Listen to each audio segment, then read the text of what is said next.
वर्तमान ज्योति की 23वें तीर्थंकर प्रभु पार्श्वनाथ की जीवन कथा प्रारंभ हुई कि किस प्रकार प्रभु पार्श्वनाथ की आत्मा किन किन भवों से गुजरती हुई प्रभु पार्श्व बनी, जिसके अंदर कल आपने श्रवण किया था। प्रभु पार्श्वनाथ की आत्मा जिसका पहला भाव सम्यक प्राप्ति के रूप में पहुंचा था। तो बोल रहे पहला मरुभूमि का कल श्रवण किया था। मरुभूमि का कि राजा अरविंद के राजपुरोहित हो बना पोतनपुर नगर के अंदर उनका जन्म हुआ। छोटे भाई के रूप में गोपी और बड़ा भाई होगा कमल। छोटा भाई मरुभूमि और बड़ा भाई होगा कमल था। किस प्रकार कमल ने अपने भाई को जाना था तापस के रूप में एक बड़ा पत्थर का आधार किया और अंतिम समय में उनके भीतर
स्वीकार किया और संकल्प कर लिया कि अब मैं कभी भी गुस्सा नहीं करूंगा।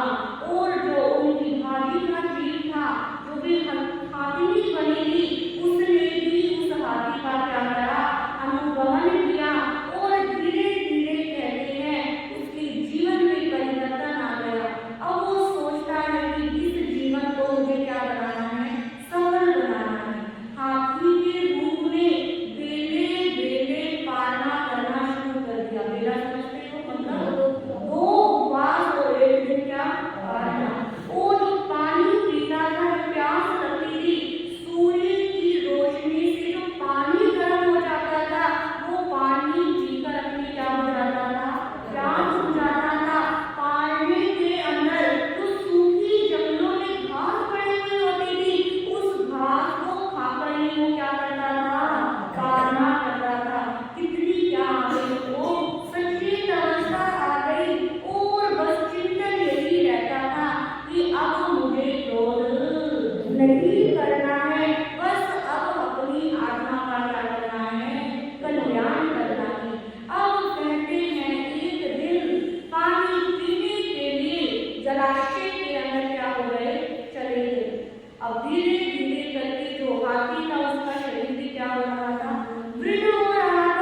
होते हैं, सम्यक दृष्टि होते हैं, जिनको धर्म की चर्चा सुनना, धर्म की चर्चा करना क्या लगता है, अच्छा लगता है।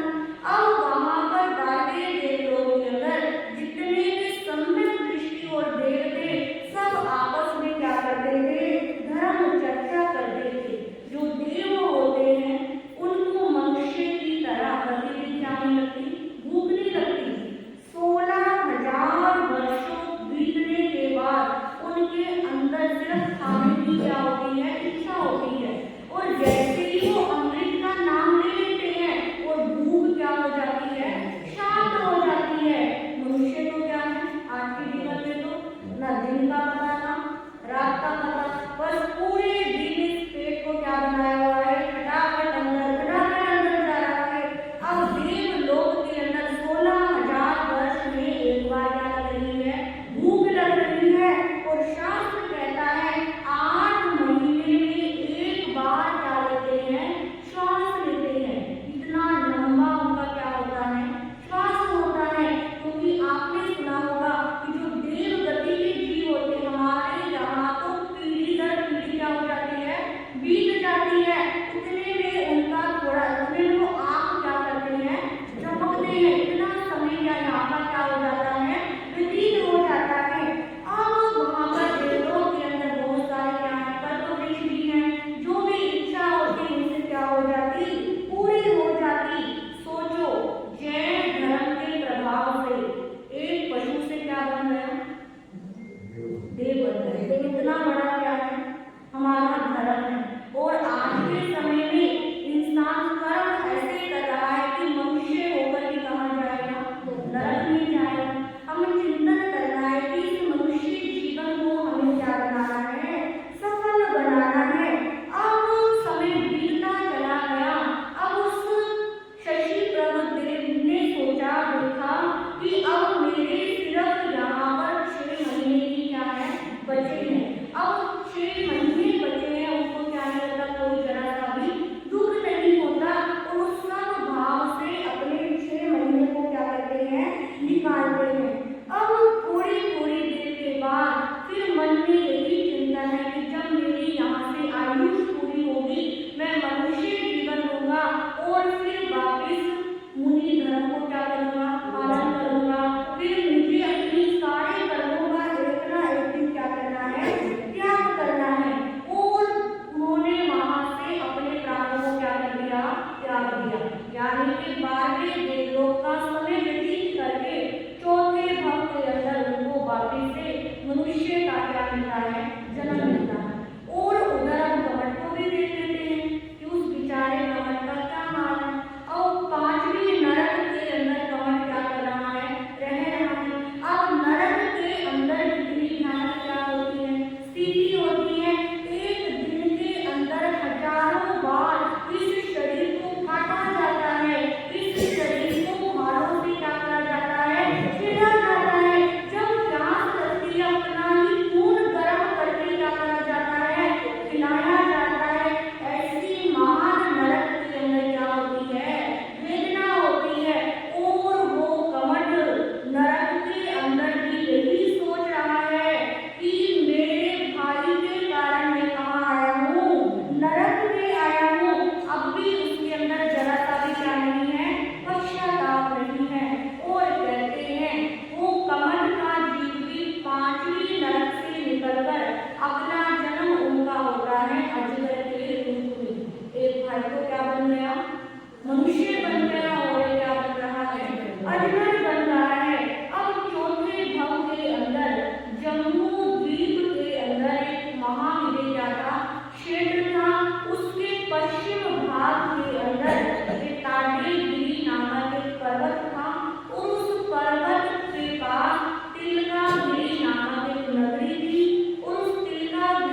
अब जो पांचवी नरक से जीव निकला था वो क्या बना है?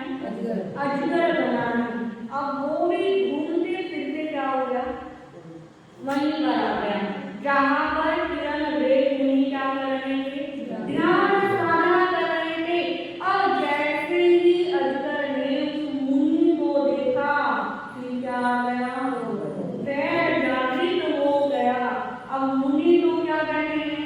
ध्यान में कहते हैं। और पावननाथ भगवान का जीवन चरित्र कहता है उस अजगर का मुंह इतना बड़ा था, इतना बड़ा पेट था कि अंदर झांक कर देखकर लगता था कि पता नहीं कितनी गहरी क्या हो, गुफा हो। अब जैसे ही मुनि को देखा फुंकार मारी और ऐसी फुंकार मारी कि जो मुनि ध्यान में बैठे थे पूरा का पूरा उनको अपने मुंह के अंदर क्या कर लिया? कर लिया। कि जैसे वो ध्यान में बैठे हैं वो ध्यान अवस्था में ही अजगर के पेट के अंदर क्या हो गए? चले गए। जीवन चरित्र कहता है इस भाव में भी इतनी क्या रखी? समझा रखी कि जब कोई हमारे पास आ रहा है तो हमें क्या होता है? महसूस होता है ना। अब मुनि ध्यान में बैठे तो उनको महसूस हो रहा था कि कोई क्या है? जीव है। अब कल्पना करो जब अजगर का मुंह मुनि के पास आया होगा तो कैसा फील हुआ होगा। परंतु उन्होंने उस अवस्था में भी क्या रखा? संभाव रखा। और पूरे का पूरा बैठी अवस्था में अजगर ने अपने पेट के अंदर क्या कर लिया? कर लिया। जीवन चरित्र कहता है अजगर के पेट में जाने के बाद भी मुनि ने अपना ध्यान भंग नहीं किया। अब भी वो क्या रहे? समभाव के अंदर रहे और इतना समता भाव रखा कि अजगर के पेट से तो बाहर आ नहीं सकते। अब समता भाव में अजगर के पेट के अंदर ही अपने प्राणों का क्या कर दिया? त्याग कर दिया। और वहां से 16वें देवलोक के अंदर क्या करते हैं? ये जो किरण वेद मधुभूति तो पार्श्वनाथ भगवान क्या करने वाले हैं? होने वाले हैं। अब सीधा कहाँ जाते हैं? 16वें देवलोक के अंदर वो जाते हैं। और उधर अजगर उनको क्या कर गया? खा गया। अब अजगर की गति अगली कैसी होगी? क्योंकि समय क्या हो गया है? हो गया है कि किस प्रकार चार घरों के अंदर दोनों भाइयों का क्या चल रहा है? वैर चल रहा है। और वैर देखिए दोनों तरफा क्या नहीं है? वैर नहीं है। एक तरफा ही क्या है? वैर है। एक जन्म का ही वैर है। मरुभूमि ने तो वापिस से किसी घर में क्या नहीं करा? वैर नहीं करा। परंतु वैर की आंख क्या नहीं हो रही? शांत नहीं हो रही। जिसके फल स्वरूप किस किस गति के अंदर उस कमट के जीव को क्या करना पड़ रहा है? जाना पड़ रहा है। और स्वयं भी दंडित हो रहा है और मरुभूमि के जीव को भी क्या कर रहा है? दंडित कर रहा है। प्रभु पार्श्वनाथ ऐसे ही पुरुषार्थी नहीं बन गए। ऐसे ही आज हम सब मिलकर प्रभु पार्श्वनाथ का जन्म कल्याण नहीं बना रहे। ऐसे ही कष्टों को हरने के लिए, उपसर्गों को दूर करने के लिए प्रभु पार्श्वनाथ के मंत्रों का जाप नहीं किया जाता। उनके पिछले जन्म की कितनी क्या है? साधना है। कितना उनके भीतर क्या था? समभाव था। तो ऐसे प्रभु पार्श्वनाथ को हम सब मिलकर क्या करते हैं? नमन करते हैं कि उन जैसी साधना, उन जैसा समभाव, उन जैसा वैराग्य हमारे भी भीतर आए और एक दिन हम भी अपने समस्त कर्मों का क्षय करके धीरे धीरे मुक्ति की तरफ हमारे क्या बढ़े? कर्म बढ़े। इस प्रकार आज आपके समक्ष प्रभु पार्श्वनाथ के चार भव क्या हुए? कंप्लीट हो गए। कुल कितने भव हैं? 9 भव हैं। और वैसे प्रभु पार्श्वनाथ की कल क्या है? पोष बलि दशमी। इस दिन प्रभु पार्श्वनाथ का क्या हुआ है? जन्म हुआ है। और पोष बलि एकादशी को प्रभु पार्श्वनाथ का दीक्षा कल्याण होता है। तो 2 दिन कल कोशिश करूंगी कि कल हम प्रभु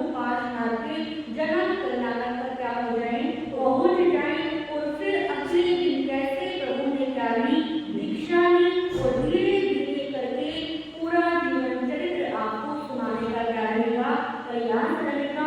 सुनाने का यही मतलब है कि जीवन के अंदर विपरीत परिस्थितियों में कर्म का बंधन ना करें। गलती के लिए किसी को आरोपित ना करें कि तेरे कारण मैं दुखी हो रहा हूँ, तेरे कारण मैं परेशान हो रहा हूँ, तेरे कारण मुझे ये नहीं मिल रहा। सब कुछ कल्पने ही कर्मों में क्या होता है, अधीन होता है। उस मरुभूमि के जीव ने एक बार भी क्या नहीं कहा, उनको आरोपित नहीं किया। समभाव से आए हुए उपसर्गों को क्या करते रहे, सहन करते रहे। इन शब्दों के साथ मैं अपने विषय को विराम देती हूँ।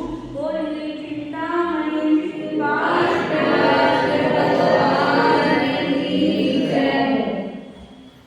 बोलिए चिंतामणि श्री